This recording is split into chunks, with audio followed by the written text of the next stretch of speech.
For me, he cannot get out for this contract because a lot of consequences that are going to face if he don't fight this, he fulfill this commitment. He's a self-proclaimed GOAT. Right. Self-proclaimed GOAT because he can't even claim in which part that he can claim that he's the only. He cannot claim that he's the only undefeated fighter who retired. There's a lot of fighters, at least more than 15 fighters. Yeah. Who undefeated, retired undefeated. Unfinished business in the first one. There's a doubt, I'm supposedly won the fight, and there's a lot of distraction on the first fight. I got injured my shoulder, my rotator cuff, so that's why I got operated right after the fight. So we need rematch. So people deserve this.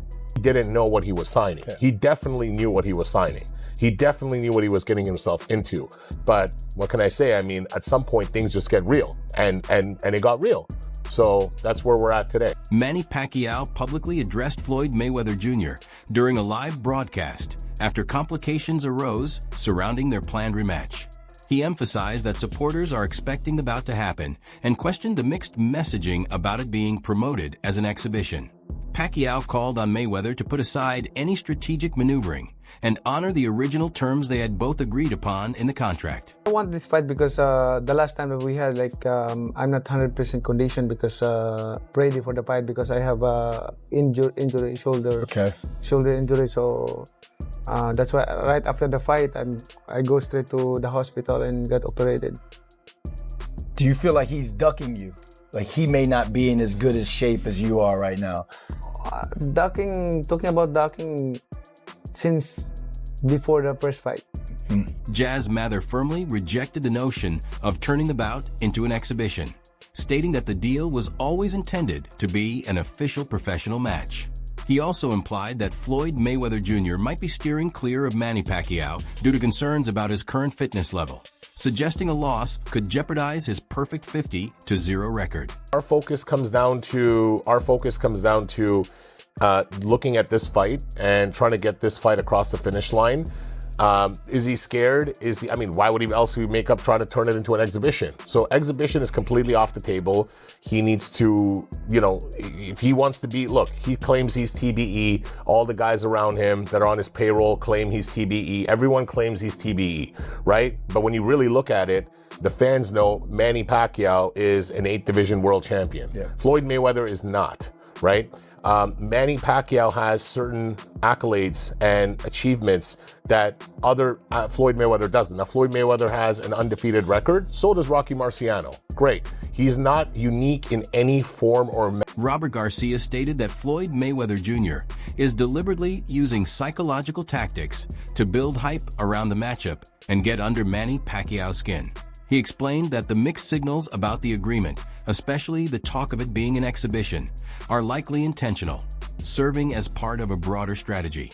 According to Garcia, Mayweather is leveraging media attention and ongoing uncertainty to keep the spotlight on their potential rematch while attempting to throw Pacquiao off balance. That's exactly what I was going to say. I think it's Mayweather playing games and letting fooling the fans, the people interested in this fight, and everybody, just playing games to make it even a bigger fight, to make it a little more interesting, to make Pacquiao mad and frustrated, and because it's a fight that definitely Pacquiao wants, Mayweather wants. I think it's just Mayweather doing what he normally does, and controversy and making it harder for everybody. But I guarantee you that this man is training. This guy is always healthy, always staying in shape. So come the day of the fight, he'll be ready. Manny Pacquiao shared that he felt both puzzled and irritated when Floyd Mayweather Jr. announced in public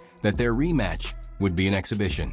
He explained that this statement didn't match the agreement they had already signed, which clearly outlined the bout as a professional fight.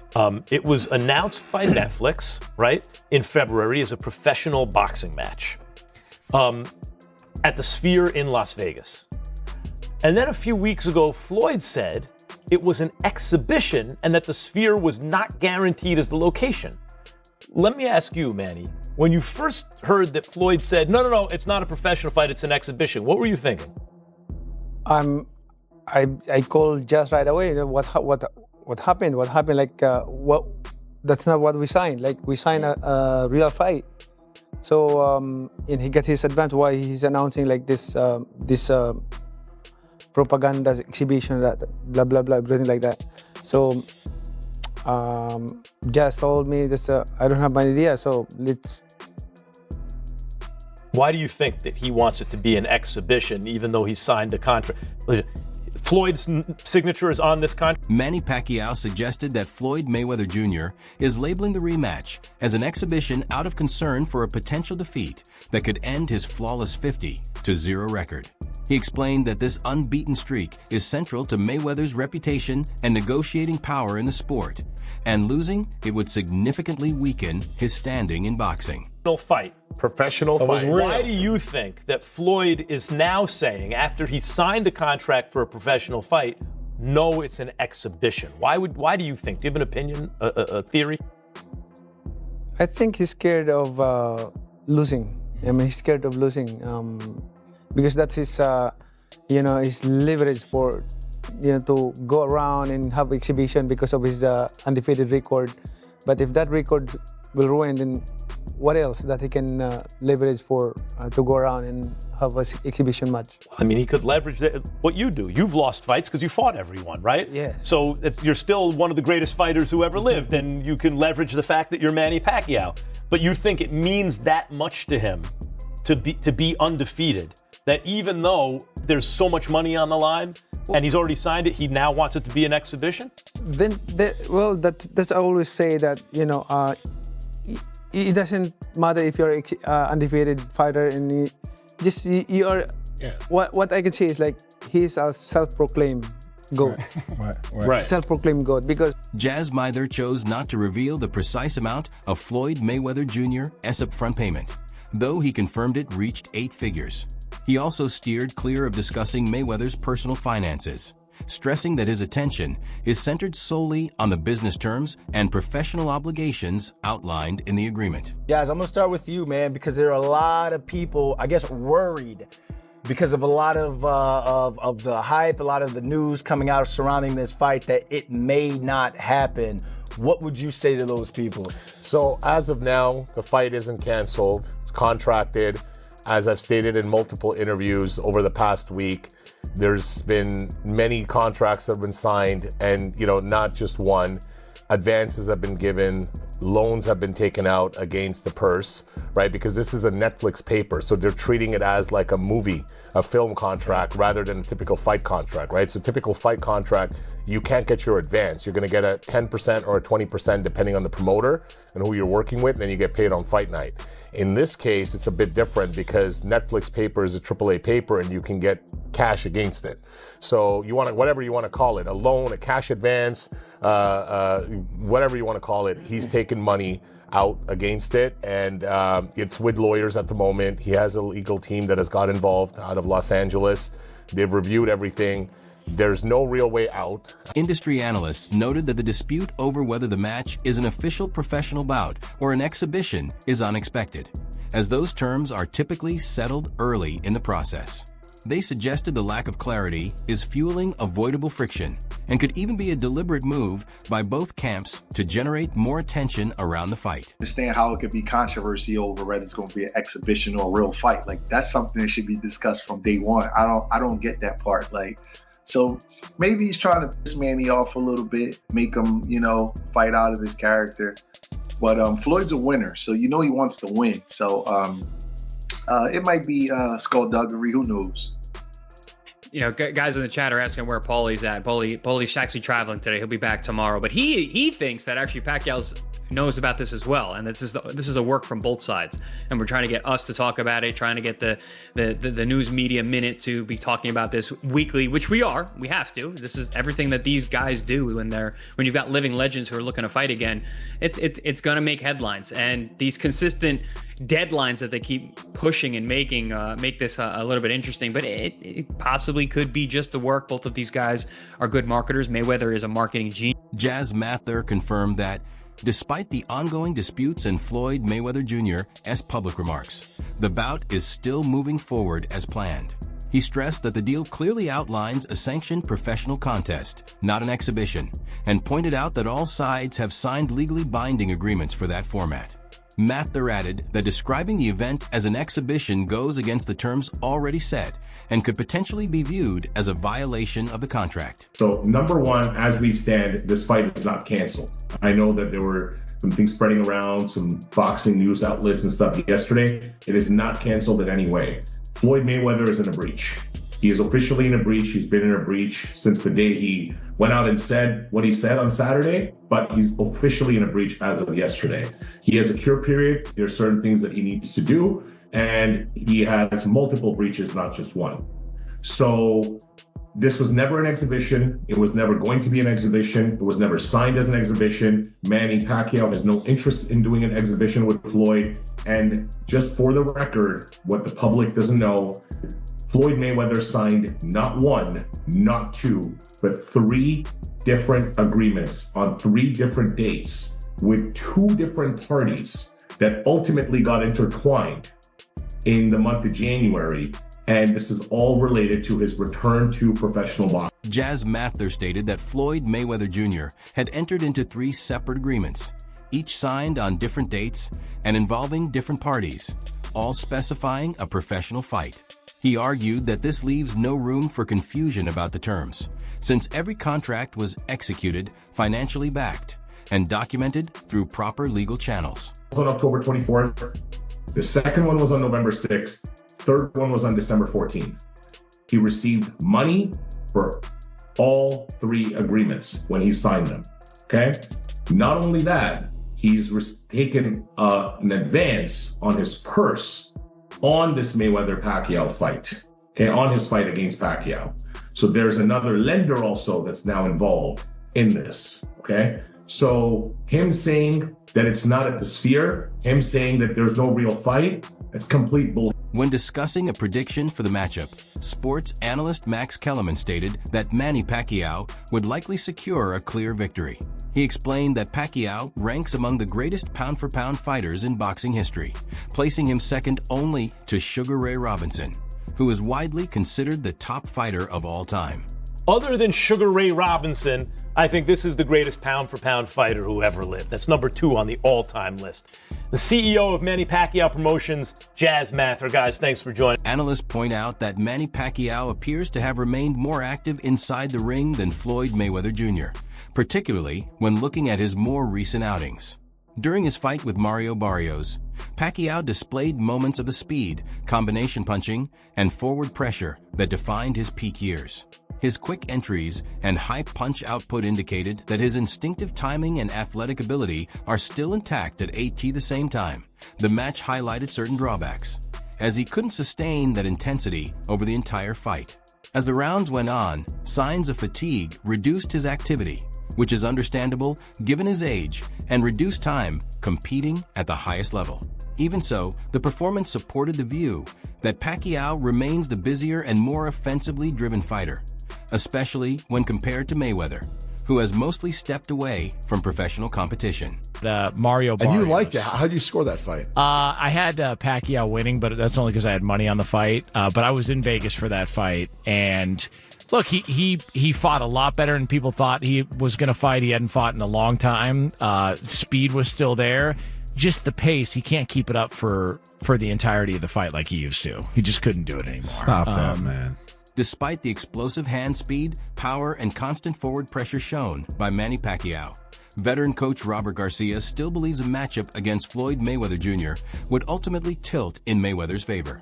Garcia points to Mayweather's world-class defensive technique, sharp counterpunching, and high-level fight intelligence as key tools that would be specifically effective against Pacquiao's aggressive, high-volume style. He notes that while Pacquiao's bursts of speed and offensive rhythm could produce strong moments during the fight, Mayweather's ability to control range, read timing, and consistently avoid damage would gradually shift the momentum. That he further explains that Mayweather's patience and tactical discipline allow him to adapt as the rounds progress, often waiting for opponents to slow down before capitalizing on openings. In the end, Garcia summarizes his view with a familiar boxing idea: styles decide fights. And in this case, he believes Mayweather's defensive mastery and adaptability would give him the consistent edge over Pacquiao's more explosive but harder to sustain approach. Who wins, Manny or Floyd, if it's a real fight? Well, a lot of people are actually picking Manny because Floyd has been, totally out of the gym. Maybe he has to pick Mayweather. Why? He's too skilled, man. Too skilled, too smart. We see Pacquiao running the mountains every day with 50 people around him. He wants to be the first one, so he's killing himself. He's working his legs. He is the warrior, but at 48, his body can't take that much. Age is just a number. And I'll bet you Mayweather. People think, oh, Mayweather's out of shape. He's not training behind curtains. That's doing workouts. That's just to be. And I'll bet you no win by decision. A significant portion of the boxing community has expressed strong skepticism about a potential rematch between Floyd Mayweather Jr. and Manny Pacquiao, with many describing it as more of a commercial spectacle than a serious sporting contest. Critics argue that both fighters are well beyond their peak years, suggesting the matchup leans more on nostalgia and financial appeal than genuine competitive relevance. Some fans and analysts also point to their first meeting as a letdown compared to expectations, raising concerns that a second fight could produce a similar outcome in terms of excitement and quality. Others note that much of the promotion is driven by legacy names rather than current in-ring activity, emphasizing that neither boxer has maintained a consistent presence at the highest competitive level in recent years. There are also ongoing worries that the event could be framed as an exhibition, a factor that has sparked further criticism within boxing circles. Overall, many commentators see the idea as financially motivated, warning that it could damage the sport's credibility if it fails to deliver a compelling or legitimate contest. I'm gonna ask this question. Is this good for boxing? Is this kind of sad in a way? It's turning into WWF versus being real boxing. Like, this is just, I don't want to call it ridiculous. I mean, you have the right to do something that you love. And if you can do it and make money off of it and turn it into a spectacle and give people an experience, I mean, there's something to it. If I could have saw Big George Foreman and Muhammad Ali, even at the states that they were in later in life, get back into the ring, like they would have had to help Muhammad get to the ring, that, Big George would have probably made it to the ring on his own, unassisted. And we got to see them get into the ring. And I'm not like, it sounds like a bit with it, which it is a little bit of a bit, but in actuality and reality, to see them in real life get back into the ring, even if it was just to like stand there and shake for the whole entire round and Big George move around, like there could be some value. There's value to it because of what the historical value connected to. In a recent interview, Manny Pacquiao spoke about his new venture with the Team Boxing League, revealing a reported 9-figure agreement that significantly expands his role beyond traditional boxing. Under this deal, Pacquiao is set to serve not only as a fighter, but also as an owner of the San Diego TJ's franchise, signaling a major transition towards sports management and league involvement. The Team Boxing League is built around a team-based format where competitors from different weight divisions earn points for their franchises rather than competing solely for individual fight purses. The structure mirrors major American sports leagues, using a franchise system that includes revenue sharing, sponsorship opportunities, and equity participation for fighters. According to league officials, this model is designed to allow athletes to benefit directly from the long-term growth and financial success of both their individual teams and the league as a whole. You've entered with Team Boxing League. Can you tell us what that is? 9-figure deal, also makes Manny the owner, an active fighter of the San Diego TJ's franchise. Yeah. What is all this? So we're taking, what we've basically done is we got involved in the sport. I mean, PBL is a team sport, right? So you're looking at men and women competing on the same team. Manny's going to have ownership in the San Diego TJ's. Nice. It's a league of destiny. So we help inspire, empower fighters and stuff, and we get them involved in this. Competitive. 12 different weight classes. And, you know, with Manny having ownership in that, it's a big thing. I mean, we've already been in business 4 years. They're looking to expand. Manny's going to be the first of many more people to join in this. In TBL, you know, the fighters actually have a piece on the upside on sponsorship participation, equity participation, revenue sharing from the actual fights, the gates, etc. So it's very, very, very different. You're not just limited to your purse. It's an NFL-like model. So it's, you know, the teams own the league in the end, right? So you have access to growth. As the league grows, the team grows. And there's some very, very, very big guys and big funds that are involved behind this. So now the rematch with Floyd. Teddy Atlas believes a potential rematch between Floyd Mayweather Jr. and Manny Pacquiao would be tightly contested, with a realistic possibility of ending in a draw, given how differently both fighters match up at this stage. That he explains that Mayweather would likely carry a psychological advantage, citing his composure, self-belief, and strong control of the mental side of competition. At the same time, Atlas points out that Pacquiao may benefit from being more recently active in the ring, showing glimpses of speed, timing, and coordination in his recent performances that in his view, this creates a situation where strengths on both sides effectively balance each other out. Mayweather's mental sharpness and Pacquiao's relatively fresher in-ring rhythm could offset one another, resulting in a highly competitive bout that could plausibly end in a closely contested decision or even a draw. Fam, X factors. Well, it's a rematch, right? Mayweather won it first. He's got to have maybe a little edge mentally, you know, as far as confidence, belief. All right, at the end of the day, the pick is what you've been waiting for, right? You couldn't wait for this. All right, the pick. Styles make fights. You know, that the style of Mayweather could still be a problem for Pacquiao. But again, Pacquiao has been the only one in there with a real fight recently. And I know the boxing business, you guys too, right? Could it be possible that these promoters, whatever, it is about money? Could they already be thinking about a trilogy? I don't know, call me crazy. I'm gonna call it a draw, all right? There it is. All right, that's, I hope you guys, makes you think about it a little bit. Might make you laugh, might make you mad, or it might make you say, hey. Is a Pacquiao versus Mayweather matchup actually happening as a legitimate fight? Or is it mostly just promotional hype? Share your thoughts in the comments below.